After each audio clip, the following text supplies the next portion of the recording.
Hello mga ka-Health Real Talk!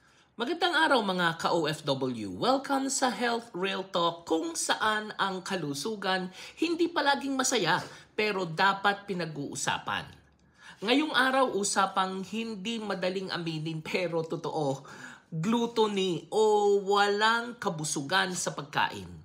Yung feeling na dessert na lang ay buffet naman sayang naman. Pero tanong, sayang ba talaga o ikaw ang masasayang? Kain ka lang ng kain. Stress ka kasi. Okay, kain. Malungkot ka? Kumain. Libre. Kain ulit. Naiinggit sa vlog? Kumain ka ulit. Ang ending, hindi ang gutom ang pinupunan mo, kundi ang emosyon mo. Ang tawag dyan, emotional eating. At bago mo sabihin na walang masama, pakinggan mo muna ito. Kapag sumobra ito, pwedeng kahinatnan nito ay fatty liver, hypertension, diabetes, heart attack, stroke. At hindi lang yan. Minsan, hindi lang katawan ang naaapektuhan, kundi ang confidence mo, ang lakas mo, at ang relationships mo. Ang sakit sa katawan, gasto sa gamot, sakit sa bulsa, sakit sa loob.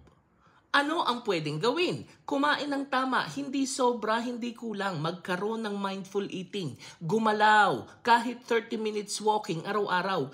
Iwasan ang buffet mentality. Huwag gawing stress reliever ang pagkain. Matuto ring magsabing, tama na, busog na ako.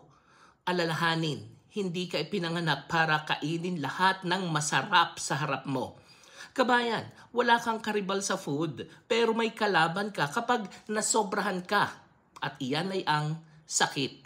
Ito ang Health Real Talk, sama-sama tayong magpakatotoo sa sarili, magdisiplina at alagaan ang katawan. Share mo ito kung relate ka o kung may tropa kang parang vacuum sa buffet.